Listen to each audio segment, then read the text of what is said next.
Hey guys, so I'm making this as a follow-up to a video I made several months ago about the character from The Boys, Sage. And at the time, I think it was after the first episode, I thought there was a lot of potential from this character. And series has been over for a number of months. I really wasn't going to follow anything up, but I just realized, I just get in front of the camera and give my thoughts. Disappointing, very disappointing. The actress is great. I like her. No shade to her. She's also really cute. Side note, the problem with the character is interesting. The character is funny. I'm glad they brought in the character. The problem is the writing. And the fundamental issue with the writing of this character is it just shows writers don't know how to write smart people. They just don't. To see how writers don't know how to write smart people, watch Big Bang Theory. As someone put it once, Big Bang Theory is nerd blackface. So what they do is they make the magical smart person. They are a character who either knows everything they shouldn't. They just know everything. They're walking encyclopedias. Sherlock Holmes is often depicted this way. Or the other thing, they're able to make connections which don't really make any sense. So I'm going to make a claim. I am going to say that I am a smart person. Yes, I'm making a bold claim. I'm not saying I'm a genius. I'm a smart person. And if you don't think I'm a smart person, here's my other claim. I have spent a large part of my life around smart people. I served in the military and the Air Force. I was around people who were what you would call common sense smart people.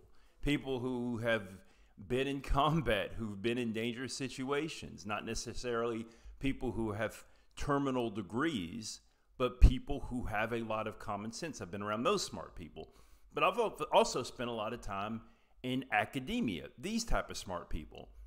And one thing that these different types of smart people one thing they have in common is, well, first of all, smart people don't know everything. They're not the master of everything, right? But generally speaking, smart people do have a hodgepodge of knowledge more so than the average person.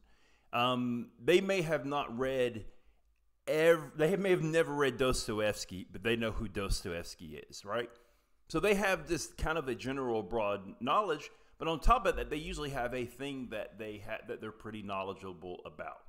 So just think about that. You may have your uncle or your friend or your cousin who did not go to college, may have barely graduated from high school, but they're really smart when it comes to it could be something like working on cars. It could be something like the history of video games.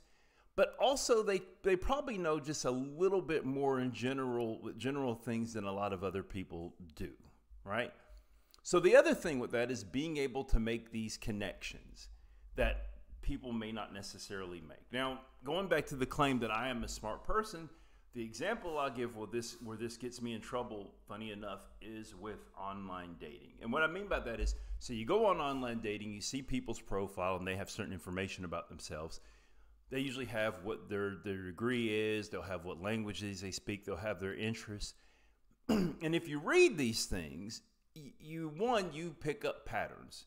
Another thing smart people do, you pick up patterns, and you also know certain things that will stand out to you. So for me, an interest of mine, kind of a curiosity, is languages. And for that reason, like a lot of countries' languages, I can tell you, like, this is a language that's spoken by a large population there, right? So when someone includes what their interests are, and then they say also not only languages but geography.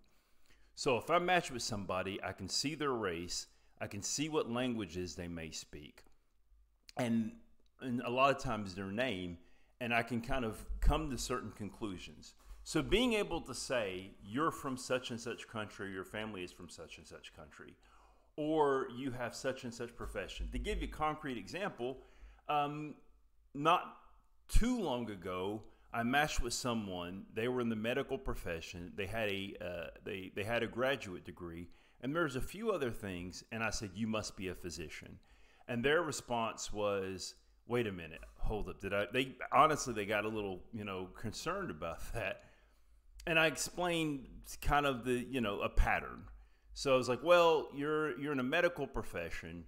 And you mentioned that, and this is why I didn't think it was nursing. One thing is that there's a trend where a lot of people who are in nursing, they will mention that they're nurses. Nurses are proud, and they should be, and they'll put pictures that they're whatever. But there's a terminal degree element. There's a lot of nurses do have terminal degrees or have graduate degrees, but a lot of nurses just do the calculation that getting beyond a bachelor's degree isn't worth it. And then there was it was like a brief mention of being in the medical profession, then it was left alone. And there's a thing where a lot of women who are physicians don't actually tell guys at first that they're physicians, because guys often get kind of weird about it. Not all men are this way, and not all women are hesitant to say that, but it's kind of been observed. It's kind of been studied, and this is making that connection, guys, that for women, you have a certain level of desirability up until a certain level of education. It's about a bachelor's degree. And at that point, as far as the prospects of dating and meeting men, you start getting unfortunately, you get diminished returns. Basically, men in general, they're attracted to women with bachelor's degrees above women with high school degrees. But once you get beyond a bachelor's degree, there's been studies to show that is intimidating to men. It is. To say I read a study, I'm just going to say I read a study once. And it's an observation that a lot of women have made personally. So that is kind of getting a thing that's not related to reading this person's profile and making that connection and then coming to that conclusion. And I just happen to be correct. And that's what smart people do. Yes, I'm saying smart people. I'm saying that I'm smart. So watching this show, the beginning, going back to the boys, because that's what we're talking about, the beginning of the show, when we're introduced to Sister Sage, she meets Homelander, and she's made all these observations, and she tells Homelander about him, things about him that he hasn't told the world, that he doesn't necessarily want the world to know. And she explains how she knows those things. But at the end of the series, this is the spoiler, a spoiler, not a huge spoiler, I'll be vague here, is that all of these things have been happening and she planned it all along. She just knew it. And there's no reason for us to believe that she would have known these things were going to happen. In fact, we know from watching so many, I guess this is the 4th season of The Boys, we know that Homelander is unstable. And if anything, we could have guessed there was a high likelihood that she was not going to survive certain interactions that she was having with him. But somehow she just knew. And there's no explanation. She just knew. And that's what the writers give us. So we've seen the one thing about this show is that we've seen these powers being demonstrated.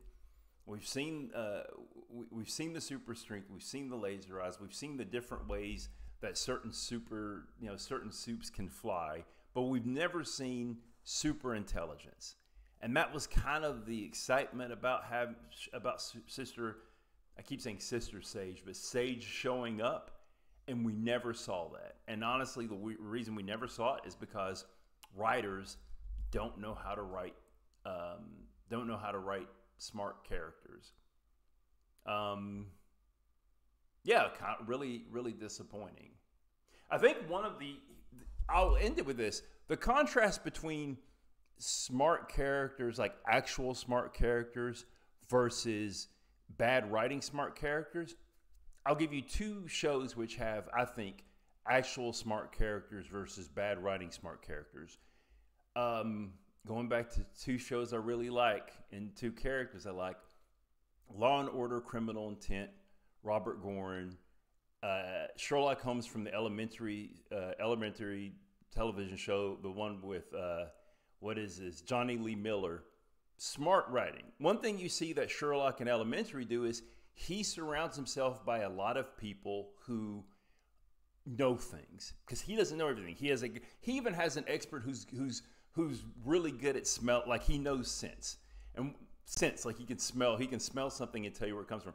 Sure, his character takes pride in the fact that he is like these ultra sensitive senses, but he acknowledges whether it's computers, whether it's smelling things. He's smart enough to know to know that there are other people who don't have the other people that are more skilled than him, and he surrounds himself with them. Also, just even though he's not the most emotionally intelligent person, he acknowledges his deficits in them.